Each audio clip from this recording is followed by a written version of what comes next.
ગુજરાતની કોલેજો નાથ વગરની. નમસ્કાર, હું છું પીનલ. સ્વાગત છે આપનું કરંટ ટોપિકમાં. અને આજે વાત કરી રહ્યા છે કે ગુજરાતની કોલેજોમાં પ્રિન્સિપલ્સ કેમ જોવા નથી મળી રહ્યા, આચાર્યની નિમણૂક કેમ નથી કરવામાં આવી. એ ખૂબ જ મોટો પ્રશ્ન છે, કારણ કે જ્યારે કોઈ પણ શૈક્ષણિક સંસ્થા હોય ત્યારે તેમાં પ્રિન્સિપલનું હોવું ખૂબ જરૂરી હોય છે.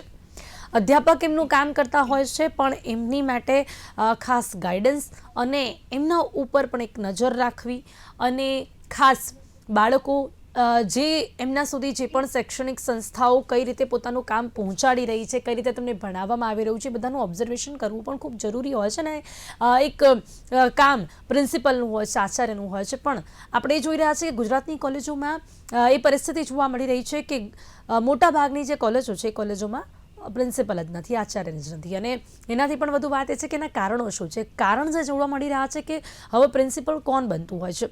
ઘણા બધા એવા જ અધ્યાપકો હોય છે કે જેમને વર્ષોનો અનુભવ થઈ જાય છે, અને પછી એ લોકોની જ નિમણૂક પ્રિન્સિપલ તરીકે કરવામાં આવે છે. પણ અહીંયા જોવા મળી રહ્યું છે કે એ લોકો તૈયાર જ નથી આચાર્ય બનવા માટે. એવી કઈ નીતિઓ છે કે જેના કારણે કોઈ પણ અધ્યાપક પોતાના અનુભવો પછી પણ આચાર્ય પદ ઉપર બેસવા માટે તૈયાર નથી. અને ક્યાંક એવું કહી શકે છે કે સરકાર દ્વારા પણ એવી કોઈ પ્રોત્સાહક નીતિ કેમ નથી આપવામાં આવી રહી કે જેથી કરીને જે પણ અનુભવી ટીચર્સ હોય એ લોકો પ્રિન્સિપલ બનવા માટે તૈયાર થાય. લાયકાતના કડક નિયમો ક્યાંક આચાર્ય બનવા માટે અવરોધ ઊભા કરી રહ્યા છે.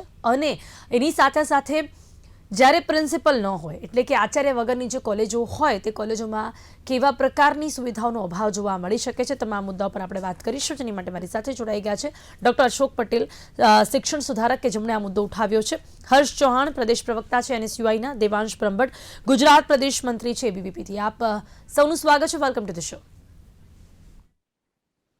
સૌથી પહેલા છે ને, સમગ્ર મુદ્દો શું છે અને પરિસ્થિતિ કેવી રીતે જોવા મળી રહી છે આચાર્ય વગરની કોલેજો અને સરકારની નીતિગત જે ઉદાસીનતા જોવા મળી રહી છે, જે મુદ્દો આપણે ઉઠાવ્યો છે. ડોક્ટર અશોક, સૌથી પહેલા આપની સાથે શરૂઆત કરવા માંગીશ કે ખરેખર શું સ્થિતિ જોવા મળી રહી છે, શા માટે મોટા ભાગની કોલેજોમાં આજે આચાર્ય જોવા નથી મળી રહ્યા? આપે વચ્ચે એક શબ્દ વાપર્યો બેન પિનલ, કે સરકારની પ્રોત્સાહક નીતિ. સરકારની નીતિ આચાર્યની નિમણૂક બાબતમાં આપણે સ્વીકારી લઈએ કે નિમણૂક કરવા માંગે છે, પણ નીતિ એવી કરી નાખી છે કે જેથી કરીને કોઈ અધ્યાપક તૈયાર જ થતું નથી આચાર્ય બનવા માટે. એના અનેક કારણો છે, પણ એમાં મુખ્ય કારણો આપણે લઈ લઈએ તો સૌથી પહેલો તો કે અધ્યાપકને આચાર્ય બનવું હોય તો 15 વર્ષનો અનુભવ જોઈએ. હવે જ્યારે અધ્યાપક પોતાના અધ્યાપક તરીકેના જોબમાં જોડાયા હોય છે, ત્યારે દર વર્ષે એને 10 રજાઓ મળે છે, એટલે 20 હાફ મેડિકલની રજાઓ મળે છે. તો વર્ષની 10 રજાઓ. હવે 25 કે 30 વર્ષ જ્યારે નોકરી કરે પછી મોટાભાગે આચાર્ય એ બનતા હોય છે. તો આ 25 કે 30 વર્ષની રજાઓમાં સમયમાં એની પાસે 250 થી 300 રજાઓ જમા થયેલી હોય છે. સરકાર એવું કહે છે કે તમે જ્યારે અધ્યાપકમાંથી આચાર્ય બનશો તો અમે આ રજાઓ ગણીશું નહીં. અને જો અધ્યાપક પોતે ચાલુ રહે તો જ્યારે નિવૃત્ત થાય ત્યારે એને 250 થી 300 જે રજાઓ છે એના 25 થી 30 લાખ રૂપિયા એને મળતા હોય છે. એટલે પહેલા જ ધડાકે આચાર્ય બને એટલે અધ્યાપકને 25 થી 30 લાખ રૂપિયાનું નુકસાન જાય છે. આ પહેલો મુખ્ય મુદ્દો એક બાબત છે. બીજી બાબત આવે છે પિનલ, સમજવા જેવું, કે જ્યારે આચાર્યની નિમણૂક કરે છે ત્યારે 15 વર્ષનો અનુભવ ગણવામાં આવે છે. પછી જ્યારે એને નિમણૂક તો થઈ ગઈ, પણ એને જે સેવા જોડાણ કરાવવું પડે છે. એટલે કે પહેલા અધ્યાપક હતા, પછી એમાંથી આચાર્ય બન્યા, અને આ સેવા જોડાણ કરવામાં સરકારની રીતે 6 થી 8 મહિનાનો સમય લાગે છે.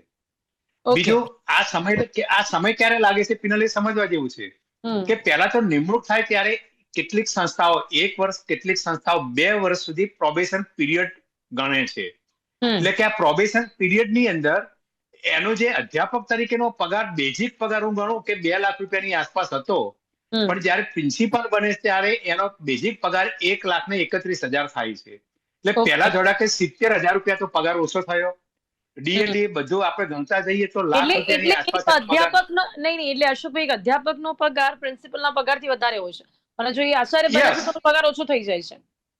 હા, યસ. પણ સરકાર પછી એવું કહે છે કે ભાઈ તમે પ્રોબેશન પીરિયડ પૂરો થાય ત્યારે અમે અગાઉનો જે પગાર છે તમે અધ્યાપક તરીકેનું એનું સેવા જોડાણ અમે તમને કરી આપીશું. તમને જે ઇન્ક્રીમેન્ટ મળેલા હતા ભૂતકાળમાં અમે તમને જોઈન કરીશું. પણ પિનલ, સમજવા જેવી બાબત આ છે કે 1 કે 2 વર્ષનો પ્રોબેશન પીરિયડ દરમિયાન આ પ્રક્રિયા નહીં થાય. એક પ્રોબેશન પીરિયડ પૂરો થાય પછી આ પ્રક્રિયા હાથ ધરાશે. માની લો પિનલ કે કદાચ કોઈ એનું દુર્ભાગ્ય હોય અને કોઈ પ્રિન્સિપાલ પ્રોબેશન પીરિયડ દરમિયાન જ મૃત્યુ પામે છે, તો શું? કારણ કે એની નોકરી તો જોબ નવી છે, તો એને 1,31,000 એટલે કે 2 લાખનો જે અધ્યાપક તરીકે પગાર હતો એની જગ્યાએ 1,31,000 ગણાશે. બીજી બાબત, હજુ એને પ્રિન્સિપાલ તરીકે તો 1 જ વર્ષ કે 2 વર્ષ જ થયા છે. પેન્શન માટે એને ઓછામાં ઓછા 20 વર્ષ જોઈએ, એ તો થયા નથી. એટલે આગળની સેવાઓ હજુ જોડાઈ જ નથી. તો સરકાર કાલે ઉઠીને એવું કહી પણ શકે કે ભાઈ તમારી 20 વર્ષ થયા નથી પછી જે તો તમને અધ્યાપક પેન્શન તરીકે નહીં મળે. એટલે પ્રિન્સિપલ બન્યા જી. પછી અધ્યાપક તરીકે જે વર્ષો કામ કર્યા હોય એ વર્ષો નથી ગણાતા. અત્યારે 2 વર્ષ પછી એ પ્રક્રિયા હાથ ધરવામાં આવે છે, પણ 2 વર્ષ પહેલા અજુગતી કોઈ ઘટના બની ગઈ તો સરકાર પાસે સમય બહુ લાગી જાય છે, નથી. સમય છે. ઓકે, આપણે વધુ કારણો પર ચર્ચા કરીએ, પણ પહેલામાં આપણે એ વાત કરી લઈએ. પહેલા આપણે વાત કરીએ ખાસ દેવાંશ સાથે. જી દેવાંશ, શું કોલેજો પ્રિન્સિપલ વગર હોય તો આપને લાગે છે કે ક્યાંક જે પણ સ્ટુડન્ટ્સને જે સુવિધાઓ જોઈતી હોય કે પછી આપણા ત્યાં ભારત દેશમાં એમ પણ આપણે હવે જોઈએ છે કે શિક્ષણ ક્ષેત્રે ઘણા સુધારાઓ થઈ રહ્યા છે, પણ ઘણા સવાલો ઉભા થતા હોય છે, પણ કોલેજો પ્રિન્સિપલ વગરની કેવી રીતે ચાલી શકે? અને ખરેખર આપ પણ જોઈ રહ્યા છો કે આપણા ગુજરાત રાજ્યમાં ઘણી એવી કોલેજો છે કે જ્યાં પ્રિન્સિપલ્સ નથી. 100% આપની વાત બિલકુલ સાચી છે. હું આપની વાતથી સહમત છું કે કોલેજો એ પ્રિન્સિપલ વગર ચાલવું એ લગભગ અશક્ય વસ્તુ છે. જે સેના હોય એના સેનાપતિ તરીકેનું કામ જે આચાર્ય હોય છે કોલેજમાં કરતા હોય છે. એનું એકેડેમિકનું ને એડમિનિસ્ટ્રેશનનું બધું જ કામ, બધો જ વહીવટ એ આચાર્ય થકી જ થતો હોય છે. તેથી આચાર્યોની નિમણૂક થવી એ તો અત્યંત જરૂરી છે. એના વગર શૈક્ષિક સંસ્થાઓમાં જે આખું આપણે પ્લાન કરેલી જે વસ્તુઓ છે ભણાવવાની હોય કે એડમિનિસ્ટ્રેશનની હોય, એ બધી જ ખોરવાઈ જતી હોય છે અને આની સીધી અસર એ વિદ્યાર્થીઓના ભણતરને પડતી હોય છે, વિદ્યાર્થીઓના ભવિષ્ય સાથે પડતી હોય છે. ક્યારેક એવી પણ પરિસ્થિતિ આવી જતી હોય છે કે પ્રાધ્યાપક હોય છે, એમને ક્લર્કનું, પ્રાધ્યાપકનું, આચાર્યનું બધાનું કામ 1 કે 2 જ વ્યક્તિઓએ થઈને કરવું પડતું હોય છે. આ વિષય ખૂબ ગંભીર છે. આના પર ચિંતા થવી જોઈએ ને આચાર્યોની નિમણૂક થવી જોઈએ, કારણ કે આનો સીધો જે ઇફેક્ટ છે, જે અસર છે, એ વિદ્યાર્થીઓ પર પડતી હોય છે. નહીં તો દેવાંશી, આપના જેવી સંસ્થાઓ શું આ જે પરિસ્થિતિ જોઈ રહી હોય ત્યારે આ મુદ્દાઓ ઉઠાવવામાં નથી આવતા કે શા માટે પ્રિન્સિપલની નિમણૂક નથી કરવામાં આવી રહી, શા માટે અધ્યાપકોને આચાર્ય બનાવવામાં નથી આવી રહ્યા, શા માટે કોઈ પણ કોલેજ પ્રિન્સિપલ વગર ચાલે? આપના જે પણ મુદ્દાઓ હોય પણ લઈને જયારે આપ ઓફિસમાં જતા હો તો કોની પાસે જશો જો પ્રિન્સિપલ જ નથી? ના, બિલકુલ આપની વાત 100% સાચી છે. આપે જે પ્રયત્નોની વાત કરી તો હું આપને ધ્યાન દોરવા માંગુ છું કે વિદ્યાર્થી પરિષદ વિદ્યાર્થીઓ માટે અને શૈક્ષિક જગત માટે કામ કરતું જે સંગઠન છે. અમે અવારનવાર આ વિષયોને લઈને રજૂઆતો કરતા હોય છે. એ શિક્ષણાધિકારીની કચેરીઓ હોય ત્યારે સ્કૂલની બાબતો ત્યાં રજૂ કરતા હોય છે. કોલેજના જ્યારે વિષય આવતા હોય ત્યારે શિક્ષણ વિભાગ જે છે એના અધિકારીઓ, શિક્ષણ મંત્રીશ્રી સાથે પણ આ વાતચીત થતી હોય. અમારું જે અધિવેશન થતું હોય છે એમાં પણ ભરતીઓ, આચાર્યોની ભરતીઓ વગેરેને લઈને પણ અમારા પ્રસ્તાવો પારિત કરી અને અમે માંગ કરતા હોય છે. અવારનવાર આ વિષયોને લઈને આવેદનો અને રજૂઆતો વિદ્યાર્થી પરિષદ કરતું આવ્યું છે. ઓકે, ચલો હર્ષ સાથે વાત કરીએ. હર્ષ, આ પ્રકારની પરિસ્થિતિ ગુજરાતની કોલેજોમાં જોવા મળી રહી છે, જેના કારણે સ્ટુડન્ટ્સને પણ કેવા પ્રકારની સમસ્યાઓ થતી હોય કે જ્યારે કોઈ પણ કોલેજમાં આચાર્ય ન હોય? જી હર્ષ, મારો અવાજ આવી રહ્યો છે? સૌ પ્રથમ તો બિન સરકારી અનુદાનિત કોલેજમાં ભણાવતા અધ્યાપકોને પ્રિન્સિપલ બને તો સૌ પહેલા તો આર્થિક નુકસાન થાય છે. કેમ કે જ્યારે એક પ્રોફેસરમાંથી પ્રિન્સિપલ બને તો તેને તેના સ્કેલ છોડવો પડે છે. કેમ કે સિનિયર પ્રોફેસર હોય તો 14મો પ્રોફેસર સ્કેલ મળે છે અને પ્રિન્સિપલ બને તો 13મા સ્કેલમાં જવું પડે છે. એટલે કે 13મા સ્કેલમાં સાહેબે જેમ કીધું એમ 1,31,000નો પગાર એમનો મળે છે અને 14મા સ્કેલમાં જે પગાર છે તે વધારે હોય છે. અને બીજું રજાઓનું સાહેબે જેમ વાત કરી એનાથી હું સહમત છું કે અનુભવ, રજા આ બંને એ તેમની જિંદગીમાં જ્યારે 58 થી 60 વર્ષ થાય ને રિટાયર થાય ત્યારે તેનું મહત્વ સર્જાય છે. કેમ કે જો અધ્યાપક જે પ્રોફેસરો છે એ પ્રિન્સિપલમાં જાય તો તેઓને દર મહિને 50 થી 60 થી 70 હજાર જેટલું, અને સાહેબે કીધું એમ 25 થી 30 લાખ રૂપિયા જેટલું જ્યારે નોકરી નિવૃત્તિ સમયે જે એને રજાઓનો જે ઇજાફો હોય વધારાનો એ છે તે મળે, અને જે લોકો પ્રોફેસર જ રહે તેમને મળે છે અને જે લોકો પ્રિન્સિપલ બને તેમને નથી મળતું. સાથે સાથે જોવામાં આવે તો જે સરકારી પ્રોફેસરો છે અને પ્રિન્સિપલો છે તેઓનું કાર્ય એક જ હોય છે અને તેઓને એક લેક્ચર પણ લેવાના હોય છે. ઉપરથી સરકારમાંથી આવતા દરેક જે બે દિવસે જે મેલો કરવામાં આવે છે, સરકારી પ્રોગ્રામોમાં જવા માટેની વાત કહેવામાં આવે છે. જો સરકારી પ્રોગ્રામોમાં ના જવામાં આવે તો મેમો આપવામાં આવે છે. બીજું કે પ્રવેશ પરિણામ અને પરીક્ષાની વ્યવસ્થા કરવી. ઘણી એવી જગ્યાએ જોવામાં આવે તો પ્રિન્સિપલે તમામ પ્રકારના કાર્ય કરવા પડે છે. આ તમામ વસ્તુઓના લીધે જ અમુક પ્રિન્સિપલો જે પ્રોફેસરો છે પ્રિન્સિપલ તરફ પોતાનું આગળ જતા ગભરાય છે. અને બીજું કે જે લોકો 10 વર્ષ નોકરી કરી ચૂક્યા હોય, 10-15 વર્ષ, એ પણ પ્રિન્સિપલ બની રહે છે, પણ કાર્યભાર વધારે મળે અને મહેનતાણું વધારે ના મળે તો પેલું કહેવાય ને કે સમાન કામ સમાન વેતનની જે જરૂરિયાતની જે યોજના છે તે અહીંયા લાગુ પડતી ના દેખાય. એના કારણે ઘણા બધા પ્રોફેસરો છે પ્રિન્સિપલ બનતા નથી. અને બીજું, પ્રિન્સિપલ માટેની કોઈ સ્પષ્ટ ગાઈડલાઈન છે જ નહીં, કોઈ સ્પષ્ટીકરણ આપ્યું નથી. સરકારના આદેશ પ્રમાણે જે વર્તન કરવું પડે છે એ કરવું પડે છે. સરકારના સરકારી કાર્યક્રમોમાં પણ એ લોકોને ઘણી વખત બોલાવવા આવે છે. આ બધા જ ભારણોના લીધે મોટા ભાગે પ્રિન્સિપલો હોય છે તે આ પ્રિન્સિપલની જે જવાબદારી છે તેમાંથી છૂટવા પણ માંગે છે અને પ્રિન્સિપલ બનવા નથી માંગતા. આવું ને આવું હવે મોટા ભાગે તો સરકારી કોલેજો તો એવું તો એવી બધી કામગીરી તો ઘણી અધ્યાપકોને પણ આવતી હોય છે. એ લોકો પાસે પણ એવું જ હોય છે કે કોઈ સ્પષ્ટ ગાઈડલાઈન ન હોય, ક્યાં પણ કોઈ પણ કામ કરવા માટે મોકલવામાં આવતા હોય તો જે ટીચર્સ હોય છે પ્રિન્સિપલને વધારા હોય છે. મોટા ભાગે ગુજરાતમાં આપણે જોવા માંગીએ તો ઇન્ચાર્જ પ્રિન્સિપલનું વલણ અહીંયા વધારે જોવા મળે છે. ઇન્ચાર્જ એમાં જો રિમ્યુનેશન હોતું નથી અને પ્રિન્સિપલ તરીકેની જે પણ વધારાના જે અલાઉન્સીસ હોય છે ઇન્ચાર્જ પ્રિન્સિપલને મળતા નથી. અને આપણા ગુજરાતમાં મોટા ભાગે ઇન્ચાર્જ પ્રિન્સિપલો છે, મોસ્ટ ઓફલી સરકારી કોલેજોમાં જોવા માંગે તો ઇન્ચાર્જ પ્રિન્સિપલો જ દેખાઈ રહ્યા છે. એટલે આના લીધે કામકાજ તો બધાનું સરખું છે, દરેક વ્યક્તિને આપવામાં આવે છે,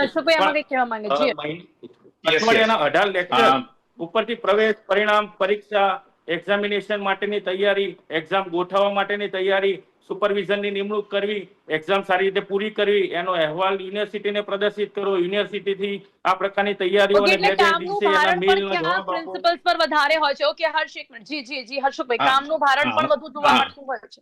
એટલે કામનું તો પિનલ આપણે સમજી લઈએ કે જ્યારે પ્રિન્સિપાલ બને છે ત્યારે માનસિક તો તૈયાર થઈને આવે જ હોય છે કે ભાઈ મારે આ કામ કરવાના છે. પણ પ્રશ્ન કયો થાય છે, ચાલો અત્યારે વેકેશન ચાલી રહ્યું છે, તમામ અધ્યાપકો પોતાના કુટુંબ સાથે અત્યારે આનંદ કરતા હશે, બાળકો સાથે, ફેમિલી સાથે હશે.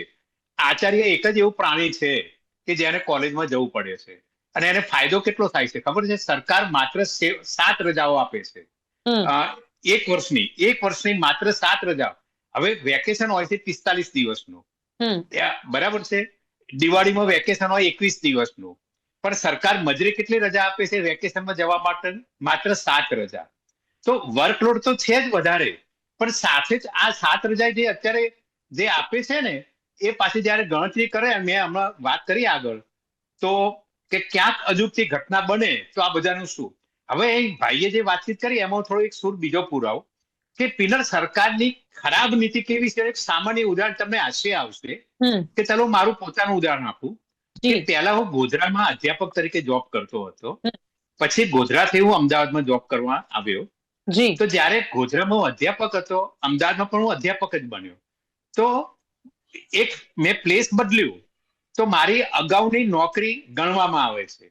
નવી મેં જોબ શરૂ કરી ત્યારે ઇવન પેન્શન જયારે મને મળે છે ત્યારે પણ અગાઉની નોકરી ગણવામાં આવે છે. તમે વિચારો કે પેન્શન માટે અગાઉની નોકરી પાત્ર છે, પણ આપણી ગુજરાત સરકારની નીતિ એવી છે કે ભાઈ તમને બધા લાભ મળશે, પેન્શન એ મળશે, બીજા બધા લાભ મળશે, સળગ નોકરી આચાર્ય તરીકે બનવા માટે પણ એ વર્ષો ગણાશે, રજાઓ નહીં મળે જે બચાયેલી છે. એટલે હવે પિનલ બનશે શું? અધ્યાપકો પોતાની આ રજાઓ છે ને ભોગવી લેશે. 250 થી વધારે રજા શા માટે થવા દેવાની?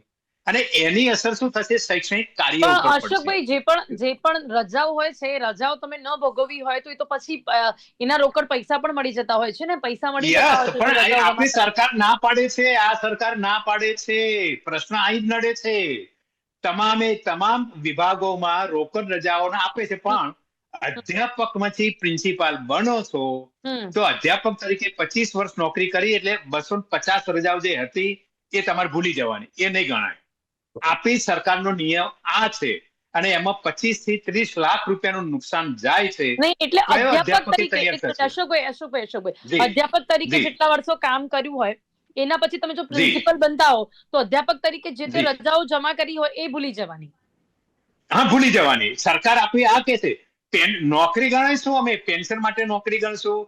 ઇવન હજુ તમે વિચારો, આચાર્ય બનવા માટે અધ્યાપક જોઈએ, પણ એની રજાઓ નહીં ગણવાની. તમે જુઓ આ કેવું સરકારની નીતિ તો તમે જુઓ કે 15 વર્ષનો અનુભવ માંગે છે, પણ 15 વર્ષમાં જમા રજા જે છે એ નહીં ગણવાની. આ સરકારની નીતિ છે. ઓકે, પેન્શનમાં આ ગણાશે. નીતિ ઉપર આપનું શું માનવું છે? શું આપને પણ લાગે છે કે આ પ્રકારની નીતિઓના કારણે જ અત્યારે જે કોલેજો છે તેમાં આચાર્ય આપણને જો આ પ્રકારની નીતિ હોય, રજા ના પૈસા ના મળતા હોય, કામનું ભારણ વધારે હોય, પગાર ઓછો થતો હોય, તો કઈ રીતે કોઈ પણ અધ્યાપક એવું ઈચ્છે કે એ અધ્યાપકનું પદ છોડીને આચાર્ય બની જાય? હું સ્પષ્ટપણે કહું છું કે માત્ર કોઈ એક કારણ નથી, માત્ર સરકારની નીતિઓ કે માત્ર કામનું ભારણ એને લીધે પ્રાધ્યાપકો અધ્યાપક જે આચાર્ય બનવા માંગતા નથી એવો વિષય નથી.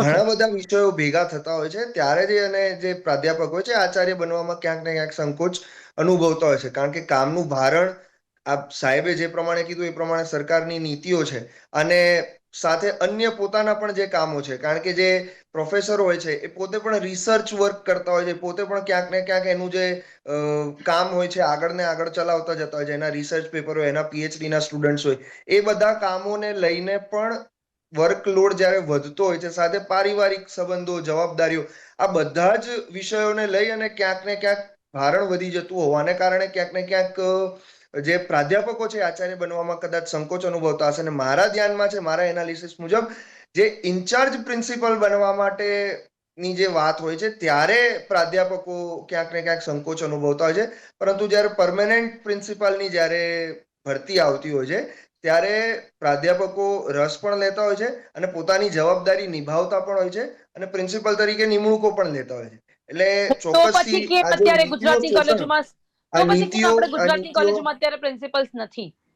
હું ચોક્કસથી કહું છું, સરકાર દ્વારા જે ભરતી કરવામાં આવે છે નથી થઈ. જો એ નથી થઈ એના પરિણામે ઇન્ચાર્જ પ્રિન્સિપાલોનો જે તો ચાર્જ છે ભરતી ન એના થવા વરિષ્ઠ પાછળનું કોલેજ. કારણો શું? લોકોની ક્યાંક ઈચ્છાનો અભાવ છે કે પછી શું કારણ આપની મતે આપને લાગી રહ્યું છે?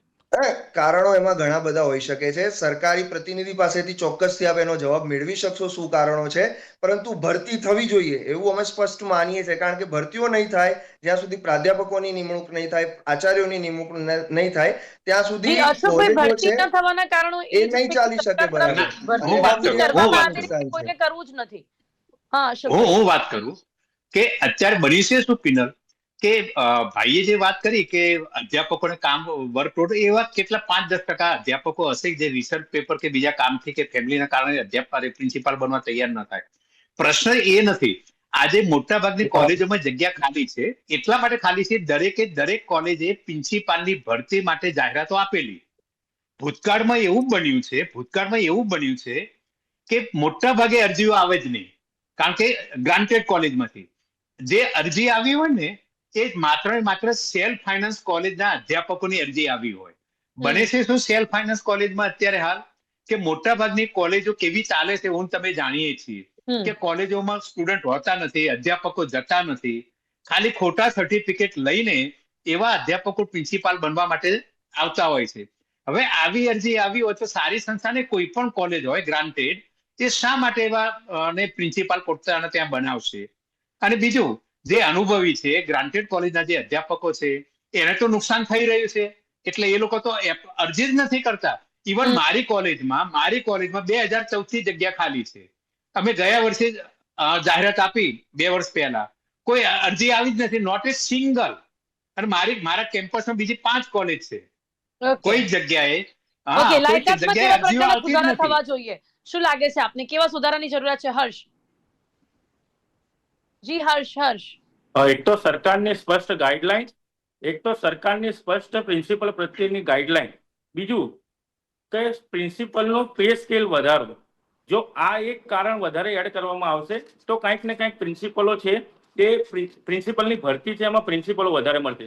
હાલ પ્રમાણે જોયું તો મોટા ભાગના પ્રિન્સિપલની જે જાહેરાત પડવામાં આવે છે તેમાં પ્રાઇવેટ કોલેજના પ્રિન્સિપલો છે તે જ વધારે પડતી અરજીઓ કરે છે.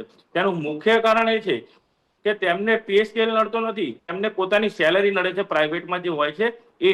એટલે એક્સપિરિયન્સ એમને 10-10, 15-15 વર્ષનો હોય, પણ તે લોકોને સેલરી મળતી ના હોય અને સરકારી જે હોય પે સ્કેલ એ વધારે પડતો એમના માટે હોય, કેમ કે એમને તો 20,000 થી 25,000 રૂપિયામાં પોતાનું પ્રિન્સિપલ તરીકેનું પણ કામ કરવાનું અને ક્લાર્ક તરીકેનું પણ કામ કરવાનું હોય છે. એટલે જ્યારે પણ આવી સરકારની ભરતીઓ આવે છે ત્યારે મોટા ભાગની જે એપ્લિકેશન આપવામાં આવે છે પ્રાઇવેટ કોલેજના જે પ્રોફેસરો હોય એ જ આપે છે. સરકારે સ્પષ્ટ ગાઈડલાઈન આ મુજબ જી, પ્રિન્સિપલ જી. માટેની બહાર પાડવી જોઈએ અને પોતાનો પે સ્કેલ છે તે સિનિયર પ્રોફેસરોથી થોડો વધારે, કાં તો કોઈ સિનિયર પ્રોફેસરથી પે સમકક્ષ સ્કેલ, અથવા તો તેમાં રજાઓ, વધારાની જે કામનું અલાઉન્સીસ છે ભારણ, ઘણા તેનો બધા એડ કારણો કરવો પડે અહીંયા અને સામે આવી રહ્યા છે. જવાબદારીમાંથી થોડા એમને મુક્ત કરવા પડે તો જ વધારે પડતું થાય. જી, સમય બહુ ઓછો છે. અશોકભાઈ શું કહેવા સાહેબ, માંગો છો? ખૂબ જ ઝડપથી. બહુ ઝડપથી કહી દઉં ઉપાયો. એક તો હમ. અધ્યાપક તરીકે જે રજાઓ હતી, જ્યારે પ્રિન્સિપાલ બને છે ત્યારે પણ એ ગણાવવી જોઈએ. અત્યારે ગુજરાતમાં આચાર્ય સિવાય, કોલેજના આચાર્ય સિવાય તમામ કર્મચારીને 300 રજાઓ મળે છે, જ્યારે કોલેજોમાં 240 રજા મળે છે. એ જી, જી. 300 રજામાં થવી જોઈએ. અને છેલ્લું, સેવા જોડાણ બાબતમાં અથવા આકસ્મિક મૃત્યુ થાય તો ત્યાં ભાઈએ વાત કરી પ્રમાણે સરકારની ગાઈડલાઈન સ્પષ્ટતા હોવી જોઈએ. અને જ્યારે નિમણૂક થાય એના 10 જ દિવસની અંદર એને આચાર્યનું પગાર ધોરણ મળી જવું જોઈએ. જી, જેમાં વધુ સમય લાગી જતો હોય છે એના ઉપર પણ નજર કરવાની જરૂરિયાત છે. સમય આપણી પાસે ઓછો છે એટલે ચર્ચાને અહીંયા સમાપ્ત કરવી પડશે, પણ આપણે આશા રાખીએ છીએ કે ગુજરાતની કોલેજો કે જે અત્યારે આચાર્ય વગરની જોવા મળી રહી છે તેમાં ઘણા બધા સુધારણા કરવામાં આવે, જેથી કરીને આ બધા જ પદો પર આચાર્યની નિમણૂક થઈ શકે. જી ડોક્ટર શુક અને હર્ષભાઈ, દેવાંશભાઈ, આપ સૌ મારી સાથે ચર્ચામાં જોડાયા તે બદલ આપનો ખૂબ ખૂબ આભાર. Thank you so much. તો ઘણા બધા કારણો સામે આવી રહ્યા છે કે શા માટે જે અધ્યાપકો છે તેઓ વર્ષોના અનુભવ પછી પણ આચાર્ય બનવા માટે તૈયાર કેમ નથી હોતા. સરકારની કઈ એવી નીતિ છે, કયા એવા લાયકાતના ધોરણો છે કે જે ઘણા કડક હોવાના કારણે પણ જે અધ્યાપકો છે તે આચાર્ય બનવા નથી માંગતા. એટલે સરકારે આના ઉપર વિચારણા કરવાની જરૂરિયાત છે, કારણ કે કોઈ બી કોલેજ જે છે જો અગર આચાર્ય વગર છે તો ચોક્કસ તેમાં ઘણી સુવિધાઓનો અભાવ જોવા મળતો હોય છે. અને જે પ્રકારે જોવા મળી રહ્યું છે કે ગુજરાતમાં આવી ઘણી બધી કોલેજો છે, તો આ બધી જ કોલેજોમાં આચાર્યની નિમણૂક કરવામાં આવે, જે લાયકાતના ધોરણો છે તે સુધારવામાં આવે અને સાથે તમામ જે સ્ટુડન્ટ્સ છે એ લોકોને પણ એમની જે કોલેજો છે એમાં આચાર્ય મળે તેવી આશા આપણે રાખીએ છીએ. કરંટ ટોપિકમાં અત્યારે બસ આટલું જ. ફરીથી મળીશું નવા વિષયની સાથે. ત્યાં સુધી રજા આપશો. નમસ્કાર.